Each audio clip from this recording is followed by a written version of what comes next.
Good morning, afternoon, and evening to everyone. It's great to see so many people join us online. Thanks to UNESCO for holding this important event. For the past few years, I have taken a personal interest in education. I've met with students, talked to teachers and principals, and one thing that always amazed me is how passionate everyone is about education. The urge to learn and to teach is strong, especially in remote communities. Let me share a quick story. This is Jay Tong. He's a high school student in Sichuan, a county in the middle of China. He lives together with his little brother, mom and dad in a small rented room. His parents are migrant workers and money is tight in his family. During COVID, all the schools closed and started providing online courses. But this was a problem for Jaytong and his little brother because his family doesn't have a computer or tablet. They only have one smartphone for the whole family. Jaytong and his little brother had to share the phone to take classes online. They had no Wi-Fi, and the smartphone signal was only strong enough on the roof of their building. So Jaytong had to go up to the roof to attend his classes. When he finished, Jaytong would give the phone to his little brother so he could do the same. This was during the winter time, when the temperature gets as low as 5 to 10 degrees below zero. The urge to learn is so strong, and so is the urge to help. When local officials learned about their situation, they gave the boys a computer and helped them install Wi-Fi. Now they have better access to online courses, and they can stay warm inside. This is a small help, but it will have a huge impact on their lives. Today, I want to talk about that impact and what we can do to help. To me, education is a promise from governments to their citizens, from communities to families, and from us to future generations. It's a promise that every child will have the tools and the information they need to lead a better life. However, in many ways, we have not kept that promise.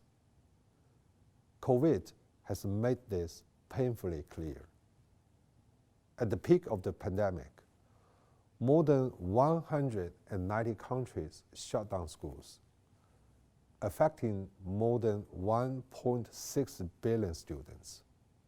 Of course, the number is lower now, but the fact remains that many students in the world still don't have access to online classes, and they're not able to return school at all. There are many reasons for this. One of the biggest reasons is a lack of digital inclusion at all levels of a society. There is a major imbalance in connectivity, access to devices, and the digital skills.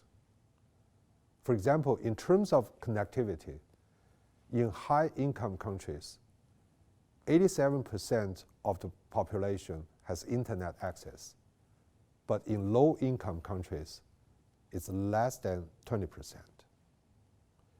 Income gaps within developed countries also tell the same story. For example, in the US, 60% of low-income families don't have reliable access to the internet or computer. So even schools provide online classes. Students in these communities cannot participate. The gap is clear in both rich and poor countries. children in low-income communities have unequal access to learning opportunities. This is a direct result of the digital divide. There's a lot we need to do. However, sometimes it's hard to know where to start. But we need to remember that for many big challenges, we can start small. Start with what we know and what we do the best. At Huawei, for example, we know connections and we know digital devices.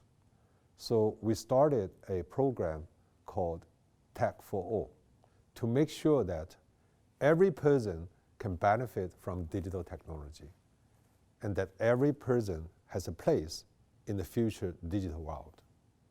In education, we are focusing on two main areas: connecting schools for kids and building digital skills for young adults. Let me give you some examples. Back in February, I took a trip to South Africa. While I was there, I paid a visit to a primary school in Johannesburg. The kids were great, super smart and eager to learn. But they have a unique challenge at this school. This is their computer lab. You can see some bikes there and some old books. It's basically a storage room. They have computers, but they had never used it. I asked the principal why. He said they don't have anyone to teach computer classes or to maintain the equipment. And the school doesn't have internet access. So having the equipment isn't enough. They need more resources and capabilities. Huawei knows technology, and we have some resources in this area. So we teamed up with local partners to see what we can do. The partnership is simple. Huawei provides network equipment and mobile devices. An NGO called Click Foundation provides online curriculum and content. And the local carrier, RAIN, provides free network access. We moved quickly. The kids will soon be able to take interactive classes online, starting with English. By the end of this year, our goal is to connect the 20 primary schools in South Africa and cover 100 by mid-2021. This will have a direct impact on over 50,000 young minds. We're not stopping there. With the pandemic, distance learning is more important than ever. The best way to build a distance learning platform is the cloud. Cloud gives us the ability to fully connect the schools, create and manage coursework, and bring accessible content to people at home. So connecting schools also means connecting them to the cloud and connecting them to content. Here is an example from Senegal. When schools shut down in Senegal, the teachers were in a difficult situation. They had never created distance learning content before. Working with UNESCO and local partners, we're providing teachers with equipment and the digital skills to create content for video and television. This project has already helped more than 200 teachers to provide their students with quality content throughout the pandemic. Moving forward, the end goal is to bring distance learning to more than 100,000 students. We're also working with UNESCO on an open school project that will connect the schools and build distance learning platform for remote communities, starting with Egypt, Ethiopia, and Ghana.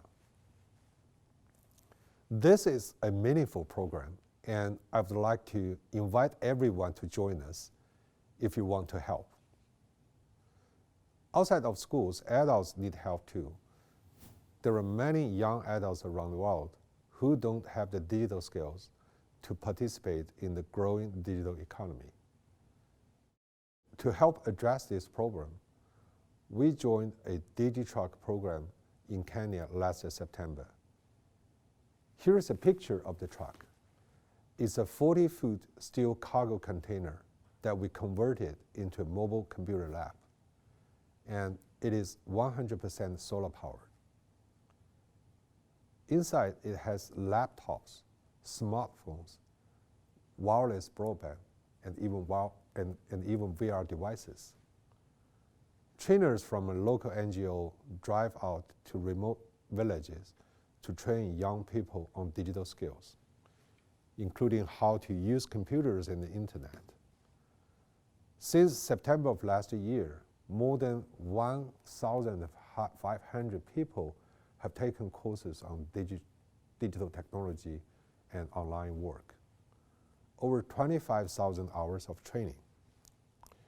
This is a joint project with Close the Gap, Safaricom, and UNESCO.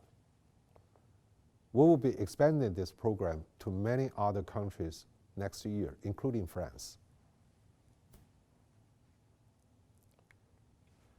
This is one of the DigiTruck students, Caroline. She lives near Nairobi with her family. Caroline is a hairstylist, and she took DigiTruck training to help her business. Before the DigiTruck came, I actually never knew how to use computers. It was my first time. I was taught how to use it, and it brought so much impact onto me. Now things are done using technology, not like there before, and it has made things much easier. There are so many people who want to learn, but they can't. But there are also many people like you and me who want to help, and we can. Maybe you're good at curriculum design. Maybe you're good at training. Maybe you can develop applications. If we each do our part, kids like Jay-Tong won't have to study on the roof. Students in South Africa can learn better with digital skills. And young adults like Caroline can learn the skills they need to thrive in growing digital economy. We can do this. As I said, education is a promise. It's time we keep that promise. Thank you.